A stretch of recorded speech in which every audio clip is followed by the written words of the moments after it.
Hello and good afternoon, everyone. Welcome to RostrumLegal.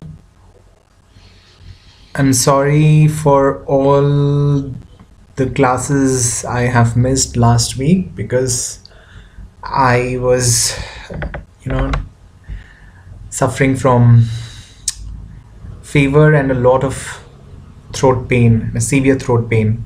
So it wasn't possible for me to take the classes. Well, I'm back with the topics on judgment summaries to be taken up this week.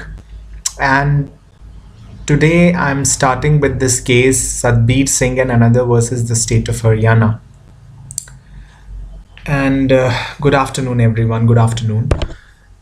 I hope everyone is doing fine and staying safe home. It's too cold here in the north, and it's seriously getting intolerable now to overcome this severe cold. And it's really a challenge nowadays to keep yourself fit and healthy because you never know what's what's next, and everything has become so unpredictable. So, well, starting with this case, Satbir Singh and another versus the state of Haryana, I'll be taking up the cases which I left over last week, and I shall also be taking up many important cases from 2021, which also I have come to know from your side. I will definitely add them in the upcoming weeks. Okay, we have a lot of topics to be covered right now, so have some patience and we shall be doing every one of them. So don't worry, have patience, and everything will be fine. Everything will fall in place at its proper time. So, Satbir Singh and another versus the state of Haryana. This is a very recent case of the Supreme Court from 2021.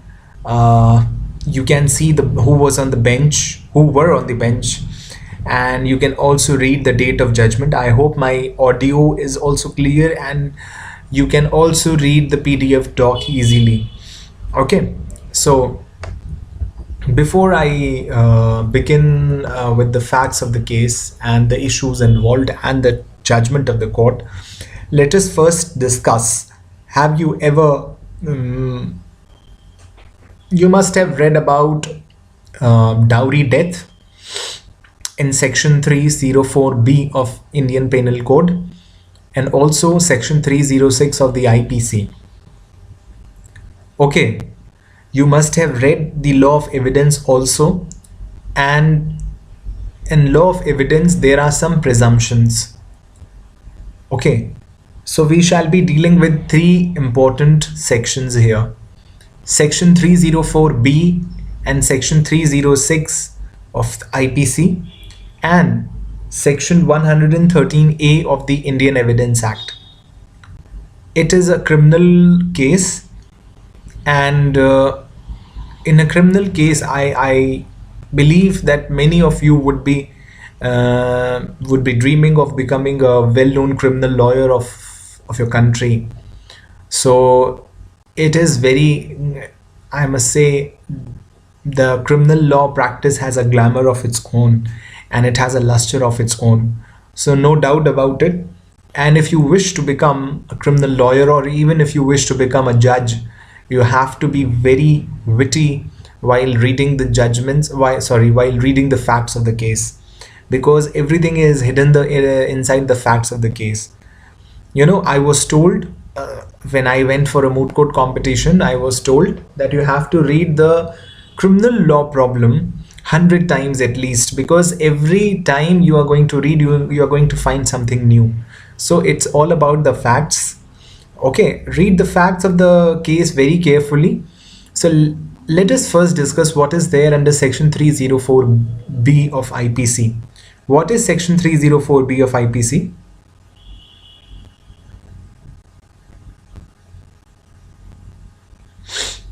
Please, students, tell me what is there under section 304B of IPC.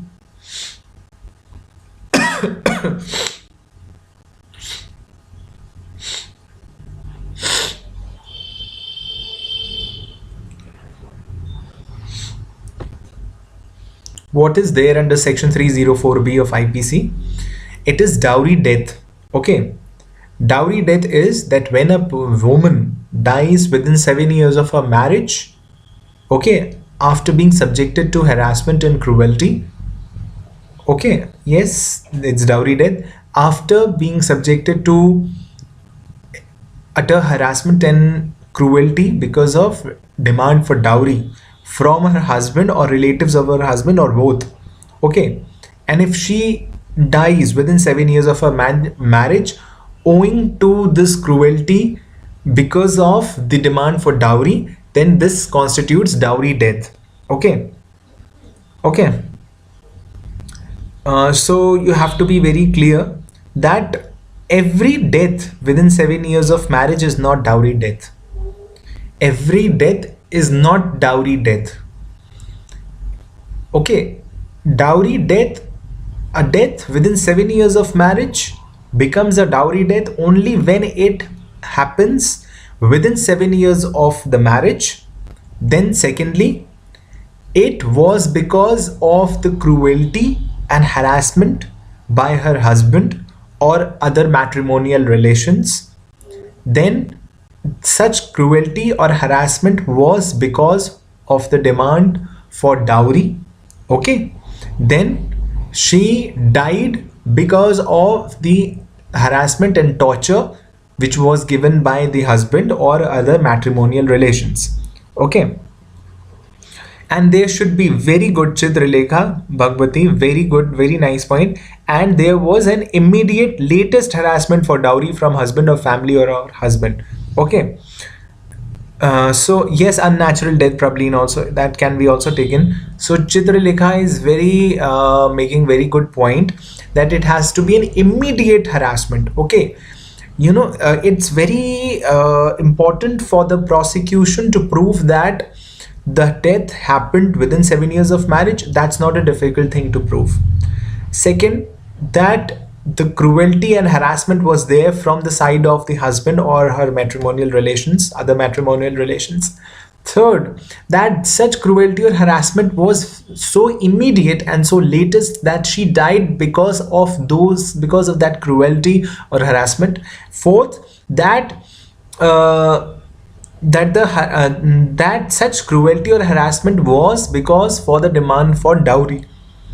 Okay, so this is dowry death. Then the other section we have to take up, which will come here in this case, is section 306 of the IPC. Section 306 of the IPC is abetment to suicide.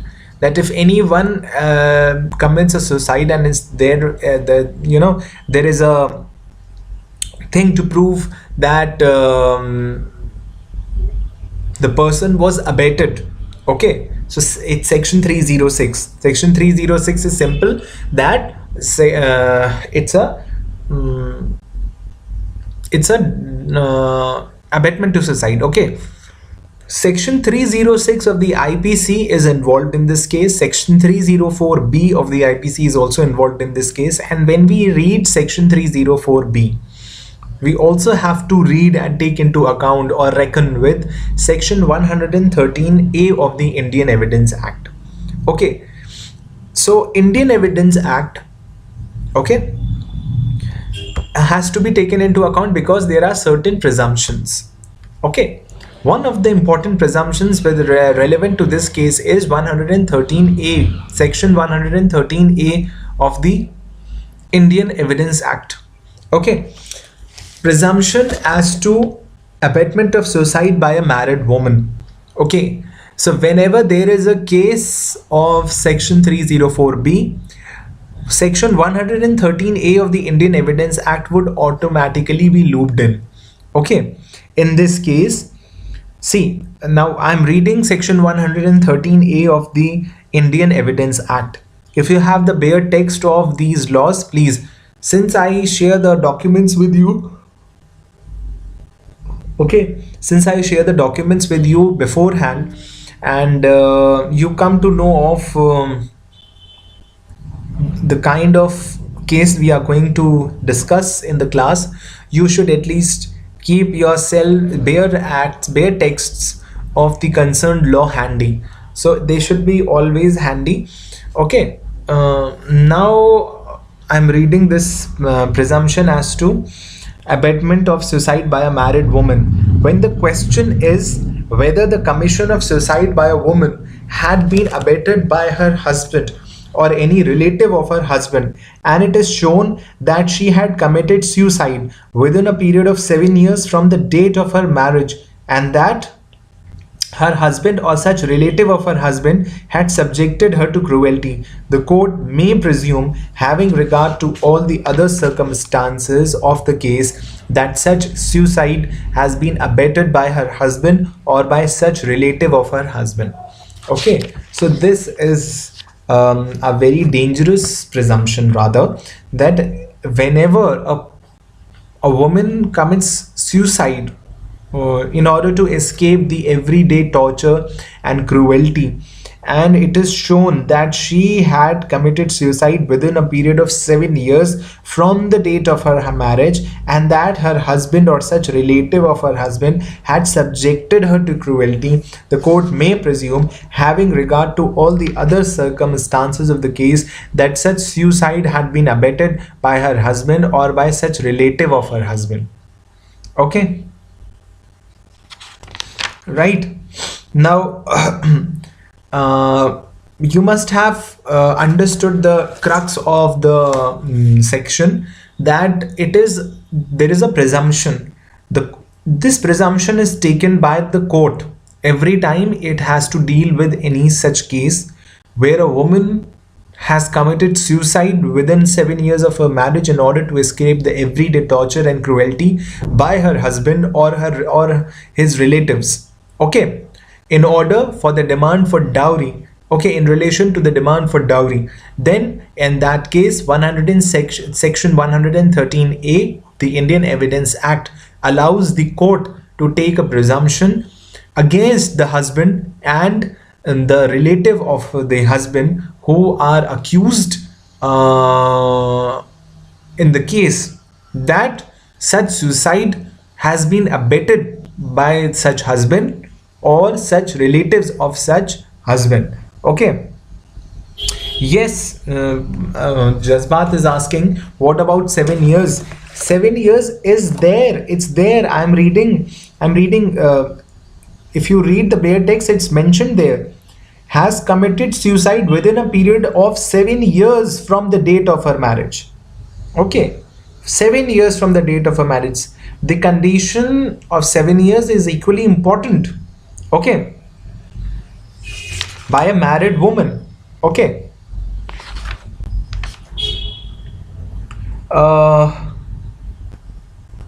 Chitralekha Bhagwati is asking if section 113B is not applicable here. Section 113B is also discussed here. Let me see.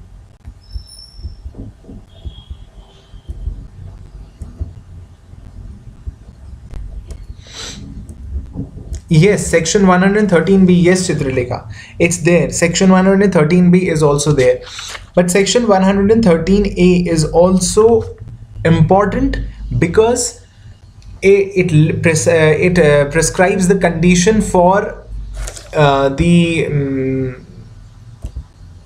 it prescribes the condition for presumption. I'm sorry. It prescribes the presumption for dowry death. Okay, it prescribes the presumption that if a woman has committed suicide, like we are dealing with section 306 of the IPC, we have to read this section also, that if a married woman has committed suicide within 7 years of her marriage, then within 7 years of her marriage, and it is shown that she had committed suicide within a period of 7 years from the date of her marriage, and that her husband or such relative of her husband had subjected her to cruelty, the court may presume, having regard to all the other circumstances of the case, that such suicide had been abetted by her husband or by such relative of her husband. Okay, so what is important here, that whenever you read section 304B, section 306 of the IPC, what you also have to read is section 113A of the Indian Evidence Act. Now let us read section 113B. This is a very clear and a blunt provision, presumption as to dowry death. when the question is whether a person has committed the dowry death of a woman, and it is shown that soon before her death, such woman had been subjected by such person to cruelty or harassment for or in connection with any demand for dowry, the court shall presume that such person had caused the dowry death. Okay, in section 113A, there was may presume, but section 113B says shall presume. Okay, some presumptions are rebuttable, some presumptions are irrebuttable. 113A is simple, that whenever a married woman commits suicide within 7 years of her marriage, owing to the cruelty of her husband and his relatives in connection with demand for dowry, then the court may presume. But section 113B actually obliges the court or mandates the court or binds the court to presume that, okay, yes, Chitralekha, that's what I am discussing, that 113A gives an option. It's an open section which gives an option to the court to take the presumption or not to take the presumption, while section 113B actually mandates upon the head of the court to presume it that such person had caused the dowry death. Okay, now when the question is whether a person has committed the dowry death of a woman, and it is shown that soon before her death such woman had been subjected by such person to cruelty or harassment for or in connection with any demand for dowry, the court shall presume that such person had caused the dowry death. Okay, that such person had caused the dowry death. Now let us if you have understood the ingredients of section 113B, let us start reading the facts of the case. But before this, let me explain it to you once again, that there is a case which is going on in the court, and the question is that whether this accused person has committed the dowry death of a woman. Okay, and it is shown that soon before her death she was subjected by such person to any cruelty or harassment. Then in that case, it has to be first of all, it has to be within 7 years, and then because there's a dowry death, the case is clearly made out in dowry death, and all the essential ingredients of the section 304B are equally satisfied. Then what is important for the application of section 113B in addition to section 304B is that it is shown that soon before her death such woman had been subjected by such person to cruelty or harassment for or in connection with any demand for dowry. The court shall presume that such person had caused the dowry death. Now the meaning of the dowry death here shall have the same meaning as under section 304B of the IPC. That's an explanation attached to it. Okay, so now facts of the case.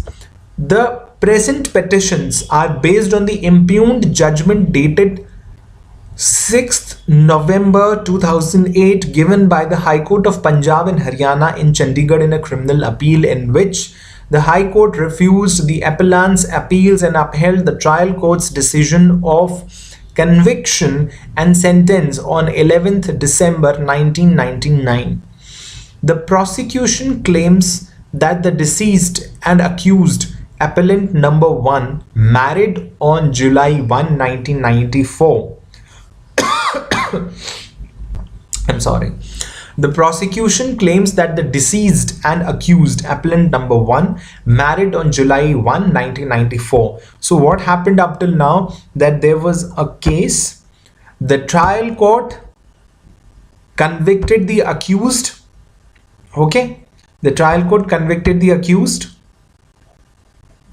Okay, then the accused or the convict in this case went in an appeal before the High Court of Punjab and Haryana, okay, in Chandigarh, in the criminal appeal. Then in the criminal appeal he became the appellant number 1. Okay, the Punjab and Haryana High Court also upheld the trial court's decision of conviction, and The High Court again convicted the appellant number 1, the accused in this case. Okay, so far the things must be clear to you now. So what happened? That the prosecution claims that the deceased and accused appellant number 1 married on July 1, 1994. On 31st July 1995 at 4 or 4:30 p.m., some persons informed the complainant that his daughter was ill and had been admitted to the hospital. So the prosecution created the story, like every prosecution, like if you are a prosecution in any case, you have to create a story out of something. Like you cannot simply put the raw facts before the court. You have to create a chain of events and you have to describe that entire trail of events in a way so that your case is clearly made out. And exactly what that's what every prosecution does. So the prosecution was trying to explain the facts of the case in a categorical manner, that the deceased means the person who has already died. Okay, in this case the deceased is the woman who died within, like who suffered dowry death. That the deceased and accused appellant number 1 married on July 1, 1994. On 31st July 1995 at 4 or 4:30 p.m., some persons informed the complainant that his daughter was ill and had been admitted to the hospital. Some persons, कुछ लोगों ने आके बताया complainant को, इस case में जो complainant थे ऑब्वियसली डॉटर के घर वाले रहे होंगे, उसके माँ बाप रहे होंगे, तो कंप्लेनेंट को बताया कि his daughter was ill and had been admitted to the hospital. Based on this information, he, his wife, and their son proceeded to the hospital, where they discovered that the deceased had died from burn injuries. So the father, mother, and brother of the deceased, they immediately visited the hospital to finally see, unfortunately, that their daughter has died from burn injuries. The prosecution stated that the deceased committed suicide by setting herself on fire just 1 year after her marriage, and that she had been exposed to abuse and harassment by both defendants soon before her death because she brought less money. Now, the prosecution stated that the deceased committed suicide. Now the clear case of suicide was made out, but the question was that the girl was married just last year, like in 1994 on July 1, 1994, and just after an year, like right after the first wedding anniversary, she put herself on fire. She put herself on flames and only to escape the abuse and harassment by the accused, soon before her death, only because she brought less money. So in a judgment dated 11th December 1997, the trial court found the appellants guilty of violating sections 304B and 306 of IPC and sentenced them to 7 years in prison for the offence punishable under section 304B and 5 years in jail for the offence punishable under section 306 IPC. In the impugned judgment of November 6, 2008, the High Court upheld the trial court's ruling and dismissed the appellant's appeal. Okay, are you getting my point? Are you getting the facts of the case? Okay, so in a judgment dated 11th December 1997, the trial court found the appellants guilty of violating section 304B and 306 of the IPC and sentenced them to 7 years, because 304B gives the maximum punishment it prescribes is of the 7 years duration. Then 306, 5 years in jail for the offence punishable under section 306 of the IPC. So in the impugned judgment of November 6, 2008, the High Court upheld the trial court's ruling and dismissed the appellant's appeal. They came in appeal, but The appeal was dismissed by the Punjab and Haryana High Court, and it upheld the trial court's decision. Appellants, who are the appellants? The persons whom the aggrieved party who makes an appeal is the appellant. So the accused became the appellant at the High Court level. When he made an appeal, he was an accused, then trial court convicted him. So this convict made an appeal, he became appellant number 1. Okay. Now the issues involved in the case. Whether the trial court and the High Court were proper in convicting the accused on allegation of violating section 304B of the IPC. Whether the trial court and the High Court were proper in convicting the accused on allegation of violating section 306 of the IPC. Okay, contention of the parties. Now read the issues carefully. Whether the trial court and the High Court were proper in convicting the accused on the allegation of violating section 304B of the IPC, because the trial court and the High Courts, the Supreme Court is framing the issues to deal and find out that whether the trial court and the High Court were appropriate in their actions when they convicted the accused under section 304B of the IPC and under section 306 of the IPC. Now these two questions were supposed to be mooted upon by the Supreme Court in finding out if the trial court and the High Court were appropriate in their actions. Now let us see the contention of the parties, what the two parties, opposing parties, contended before the Supreme Court. The appellant's learned counsel contended that the possibility of an unintentional fire was not ruled out in this case. Okay, appellant's learned counsel contended that the possibility of an unintentional fire was not ruled out in this case. The appellants, who are the appellants? The accused in this case are the appellants. Okay, because they are making an appeal, because they were first aggrieved by the trial court's judgment, then they were aggrieved by the High Court's judgment, and now they are finally standing before the Supreme Court as the appellants. So the appellant's learned counsel contended that the possibility of an unintentional fire was not ruled out in this case. Okay.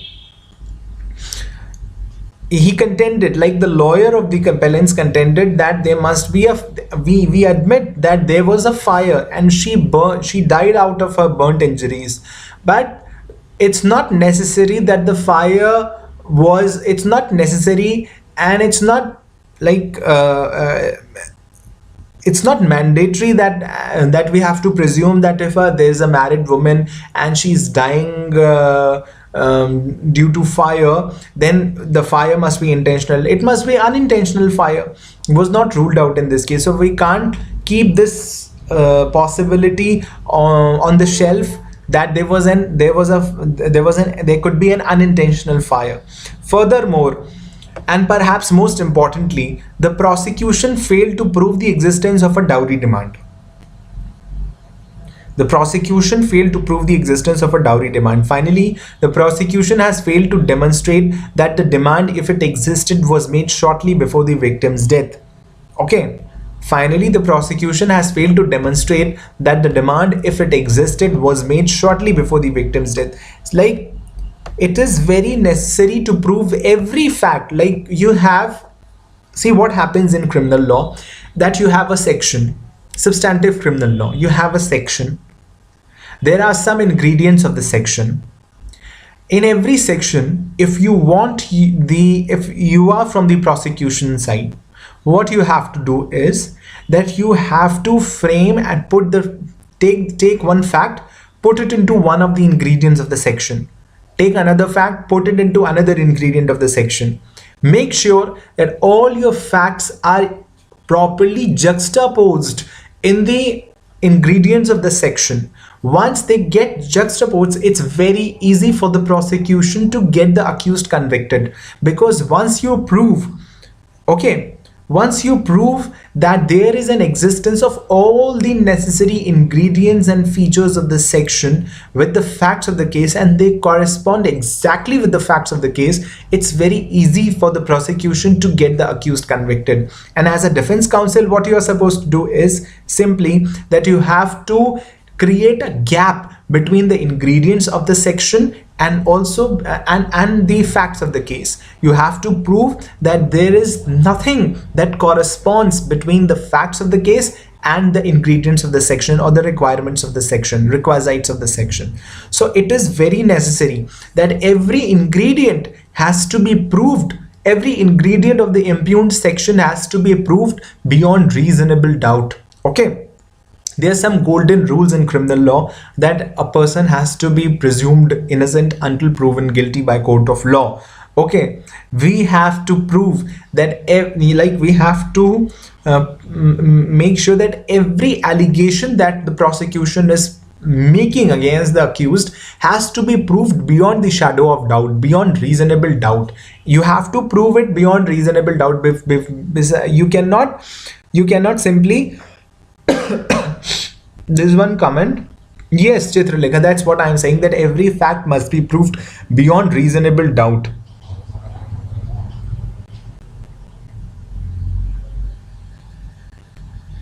There is one question from Rishabh Pandey, that he has a doubt regarding section 304B regarding the 7-year period. Some time back I was solving an MCQ and there was some question regarding 7-year period and answer was no time limit. What does this mean? How can I say? There's a 7-year period time limit. 7-year period time limit है उसके अंदर. I don't know, there must be some typo. There must be some, answer गलत छप गया होगा. But 7 साल जो है वो कंडीशन है और वो रही, मतलब हमेशा से है. That is undoubtedly the answer. 7 years is undoubtedly the answer. Okay, अगर ऐसा कुछ हुआ करे तो आप लोग एम्बिग्विटी मत क्रिएट किया कीजिए, उसको मान लिया कीजिए कि ये आंसर गलत छप गया है, दैट्स इट. क्योंकि ये चीज तो इतनी कॉमनली नोन है कि नहीं हो सकता. Okay. So the appellant's learned counsel contended that the possibility of an unintentional fire was not ruled out in this case. Furthermore, and perhaps most importantly, the prosecution failed to prove the existence of a dowry demand. That the prosecution was, has to prove the existence of dowry demand. Okay, beyond reasonable doubt. Like, you simply cannot say as a prosecution lawyer that they demanded dowry. Okay, and that they simply, you have to prove some transaction had earlier, like for example, some transaction of dowry had earlier taken place between the two parties, and there has been a constant flow of money from the girl's house to the boy's place.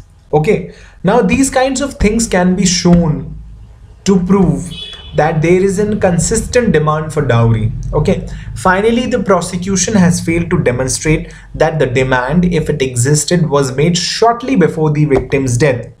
Okay, finally the prosecution has failed to demonstrate that the demand, if it existed, was made shortly before the victim's death. I told you, and Chitralekha also commented here, that it was every demand for dowry must be shortly before the victim's death.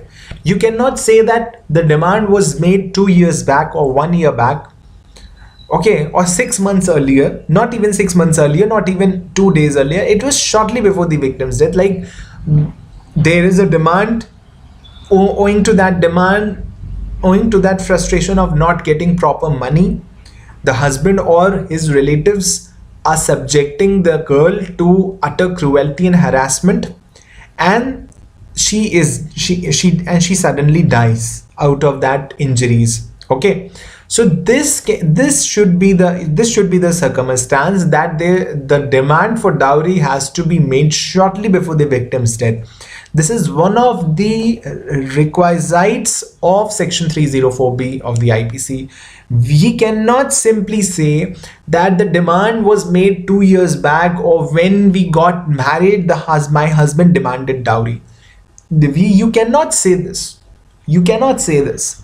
Okay, your husband demanded dowry 7 years back or 6 years back, and now I'm committing suicide. The cases will not be made out. Dowry, in case of dowry death, this has to be proved that the demand for dowry was made shortly before the victim's death. Okay. The Respondent Counsel. Now, this was the contention of the appellants. Now, the Respondent's Counsel claimed that the appellants had failed to show any evidence that would justify this court intervening with the lower court's concurrent decisions. The respondent, continued to dwell upon the judgments of the trial court and the high court, that all the evidences that were perused by the trial court and the high court, they continue to exist. Okay, and no further evidence has been given by the appellants in order to counter the evidences given before the trial court and before the high court, which got them executed, which got them punished, which got them convicted.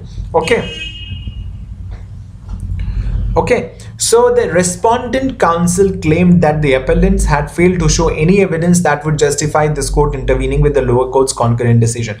Exactly that. If you are moving the Supreme Court, you have to have a clarity that whatever you are going to say or do before the Supreme Court has to be supported by an evidence against the trial court and the high court.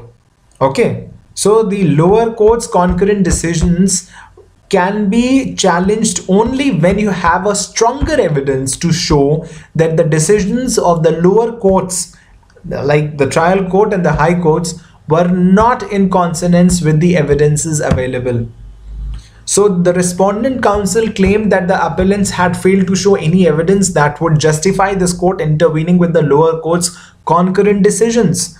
According to the attorney, the dead victim's unusual death occurred within a year of their marriage. Furthermore, the witnesses have consistently stated the exact instances of dowry demand.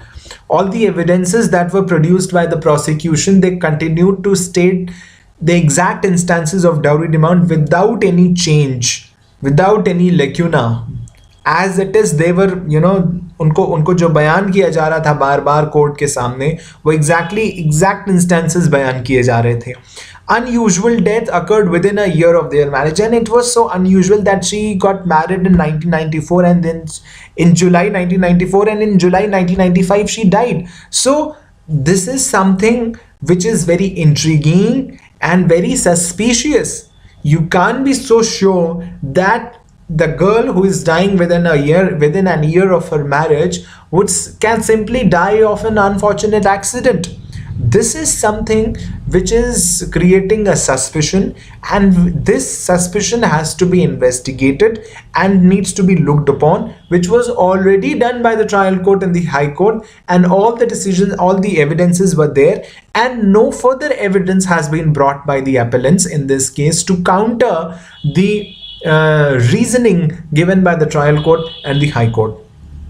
Now, Jazbato is asking, but isn't there a shift of burden in such cases? Shift of burden in such cases, what do you mean? Like burden of proof? Are you talking about burden of proof?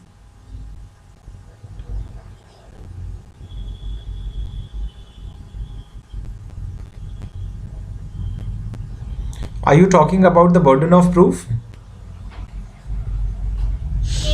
Please tell me.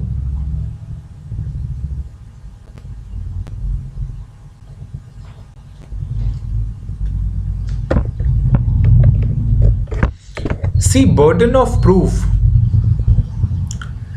it happens when the trial is taking place. Okay, it is a bit different situation. Here the accused has come in an appeal. Okay, what usually happens in an appeal is that all the evidences which were given by both the parties, both the prosecution and the defense, are reperused and reconsidered by the appellate court or by the Supreme Court in order to find out that whether the cognizance taken by the lower courts and the decision that dwelled upon them was appropriate enough to get the accused convicted or not. Okay, This burden of proof and onus of proof, this usually happens when the trial is going on. It happens in the trial court. Okay. Burden of proof always lies on the shoulders of the prosecution. Okay, because it is one who asserts a fact. It is upon the shoulders who asserts a fact. The burden to prove a fact is upon the shoulders of the one who asserts that fact. Like if I am telling you any fact, the burden of proving that fact real and accurate lies upon my shoulders. Okay, lies upon my shoulders, that I have to prove that the fact that I am making is absolutely true to the best of my knowledge. I have to, testify the veracity of the statement that I am making. Okay, secondly, what shifts from one party to another? No, what shifts is not the burden of proof, but the onus of proof. Okay, what shifts is not the burden of proof, but the onus of proof, and that usually happens when the trial is going on. Right now, the case is being reperused and reconsidered in an appeal. I hope this point is clear to you.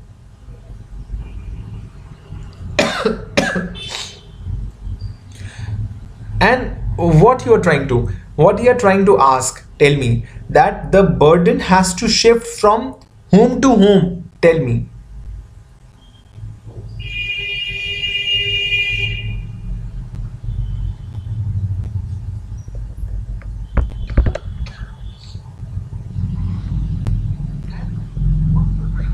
What you are trying to ask, tell me, that the burden has to shift from whom to whom? Tell me.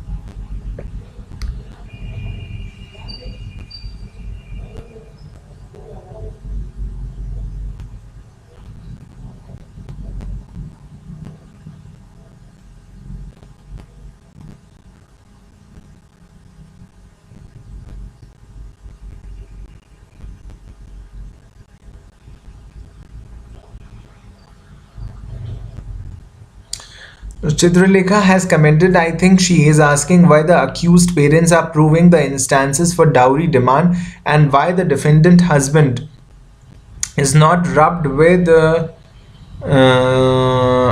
burden to prove himself that he did not demand dowry. Who has come in an appeal here before the Supreme Court?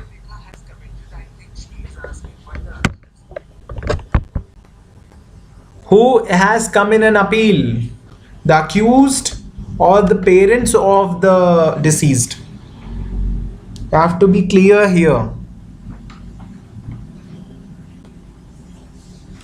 Who has come in an appeal?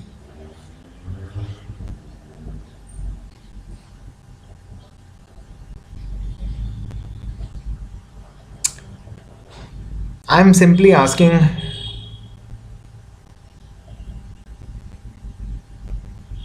Yes, I said that. I said that counsel contended that the prosecution failed to prove the existence of dowry death. Exactly, that has to be one of the contentions of the counsel. What are you trying to ask?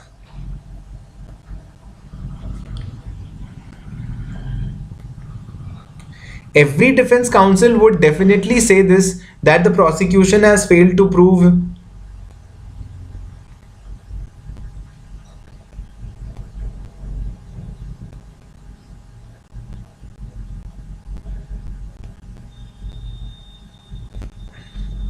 अब मुझे भी confusion हो रहा है, क्या हो गया, ये इतना सारा खिचड़ी कैसे पक गई?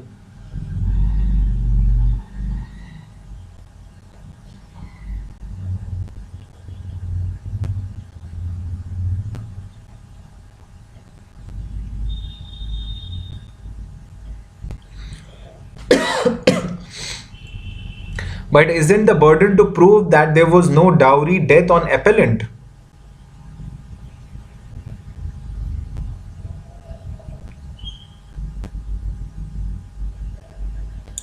Why it has to be on the appellant? Both, see, appellant has come in an appeal. He's trying to simply prove that there was no demand for dowry, there was no dowry death, there was no dowry death. The accused here is the appellant. So the burden lies completely upon him. And the counsel, the respondent counsel, I mean, I don't know where are you confused. This is so clear. Exactly. The both, not only the parents, Prablin, not only the parents, the appellants as well as the respondent, both are contending, both are giving their contentions before the court. The appellant, who is the accused, is simply trying to show that the trial court and the Punjab and Haryana High Court has wrongly convicted him. There was not sufficient evidence to prove that there was dowry death, and so since I was wrongly convicted, I have come here before the Supreme Court to get myself relieved, okay, and to get acquitted from the Supreme Court. This is what the appellant is trying to do in this case. The respondents, who are the prosecution in this case, who were the prosecution earlier, the respondents are simply trying to contend that the prosecution proved the case beyond reasonable doubt. All the evidences were appropriately and properly perused and reckoned with by the trial court and the Punjab and Haryana High Court, and dwelling upon those evidences, both the courts have convicted the accused in this case. Okay, she wants to say crime proved, then why counsel say prosecution failed to prove? The counsel has come in an appeal. The counsel has come in an appeal. That's the way of your advocacy. What would you do if you are a lawyer and you are asked to make an appeal before the Supreme Court? What will you say while standing before the Supreme Court? What will you say while standing before the Supreme Court? You will simply say that the prosecution has failed to prove its case beyond reasonable doubt, and so how will you defend your client? That's how the advocates fight in the court. That's how the advocacy is done. That's how a case is mooted. No matter what, but the counsels, the lawyers have to make these contentions every time, no matter what, no matter how strongly the prosecution might have proved their case. But every defense counsel would say that the prosecution has failed to prove its case beyond reasonable doubt. Now, probably don't make any presumptions now. Don't think anything. Yes, exactly. That's done now. Okay. I'm simply asking baat jazbaat ho tum to please ask me if you are still encountering any doubt. Please ask me.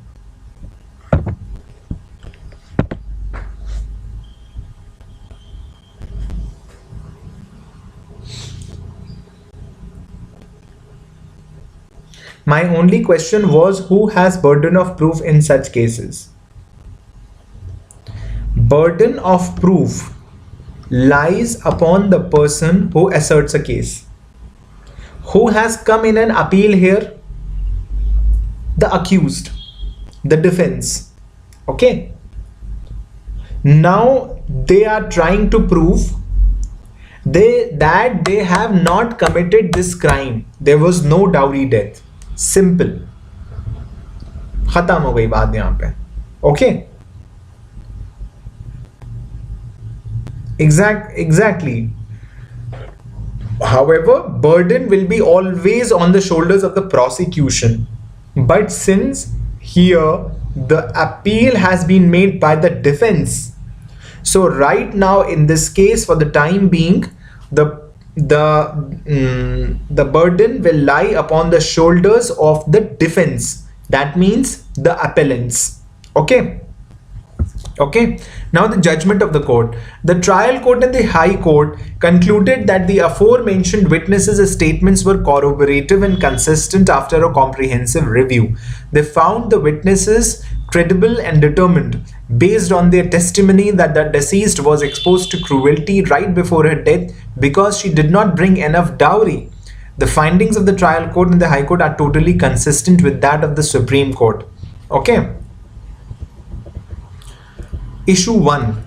Now it is clear that the prosecution was successful in proving that the victim died from burn injuries within an year of her marriage.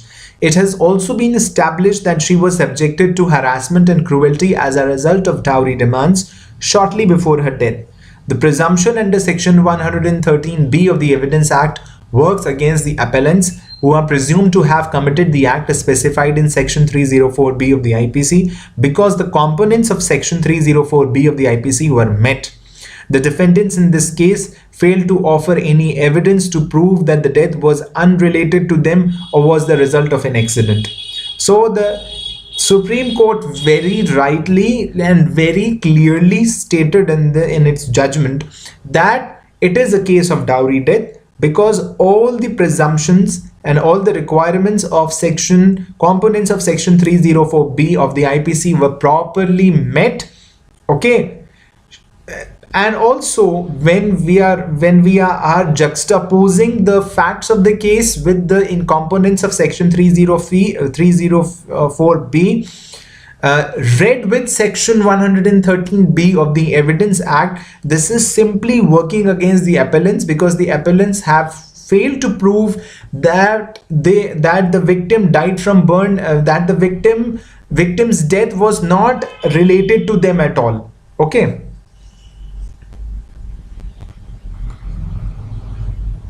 Yes, exactly. Okay. Chitralekha is also right, and Ankita is also right in their comments. Okay, so in this case, in the issue 1, the Supreme Court clearly said that Section 304B, a case is clearly made out against the appellants under Section 304B of the IPC, because all the components of Section 304B are properly met while perusing and reading the facts of the case. And when we read Section 113B of the Evidence Act, it is giving us an additional reason to believe that the defendants have failed to offer any evidence to prove that the death was unrelated to them or was the result of an accident. So the appellants were rightly convicted by the trial court and the high court under Section 304B. Let us see what the Supreme Court said with regard to the second issue. According to the trial court and the high court in this case, the deceased committed suicide. The Supreme Court was of the considered opinion that the courts below had reached a decision based on assumptions, as there is no evidence on record to support the same. The presumption under Section 113A of the Evidence Act is of little value to the prosecution because there was insufficient evidence to demonstrate the fact of suicide beyond a reasonable doubt. The prosecution has not shown sufficient evidence to establish the requisite component of the deceased committing suicide. In this instance, the prosecution was unable to prove that the death was caused by suicide. As a result, they decided that this court should intervene in the appellant's convictions under Section 306 of the IPC by lower courts. So the Supreme Court simply said that the victim has died.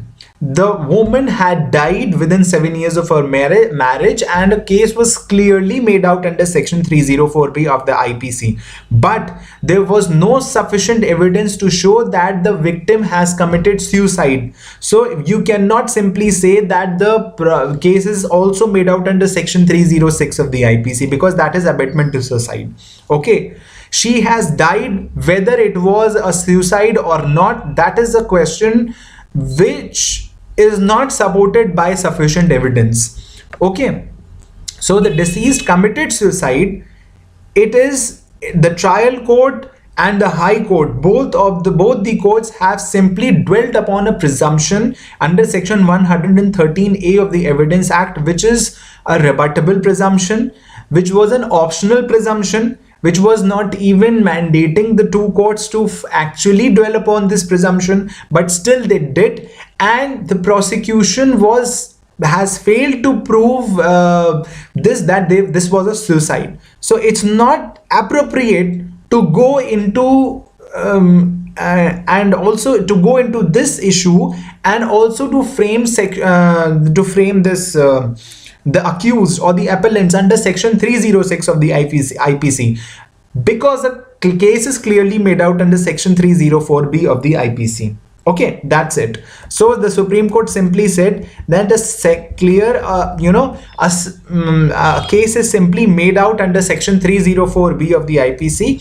and you don't have evidence, the prosecution or the respondents do not have sufficient evidence to prove that it was a suicide. So we cannot get into this question of whether section 306 can be applicable in this case or not. Okay, so that's all about Satbir Singh versus the state of Haryana. Now, if you have any questions, you are most welcome to ask.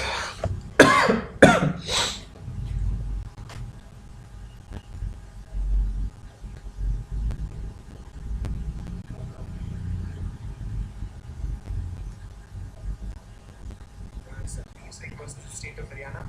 Now, if you have any questions, you are most welcome to ask.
Yes, Astha. The accused were found guilty under section 304B of the IPC.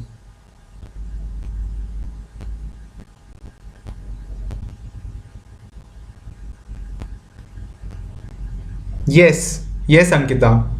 It was not suicide. The Supreme Court said that we do not have sufficient evidence to prove that it was a suicide, but it was a dowry death. So we are simply going ahead with this, that a case is clearly made out under section 304B of the IPC. Not under section 306, right? Yes, Asta, right.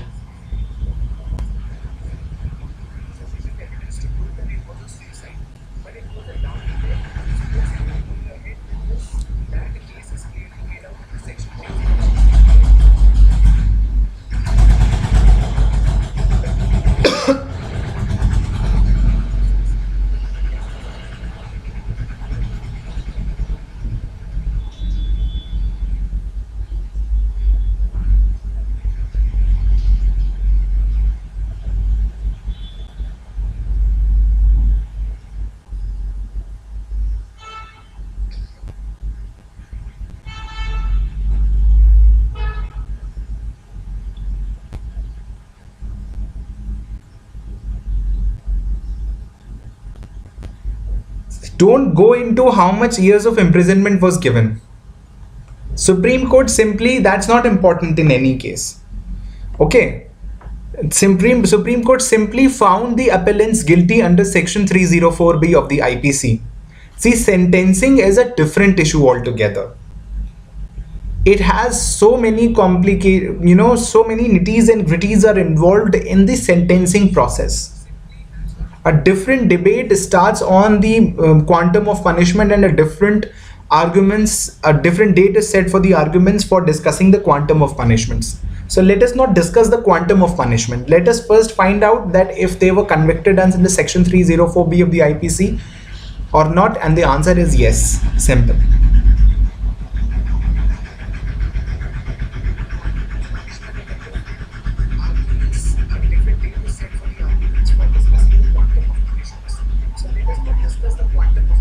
Let us first find out that if they were convicted under section 304B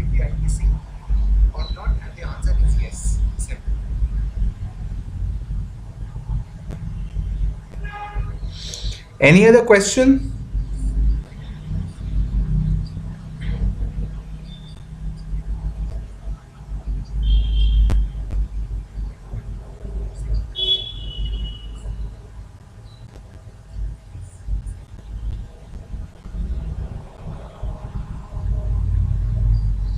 Any other question?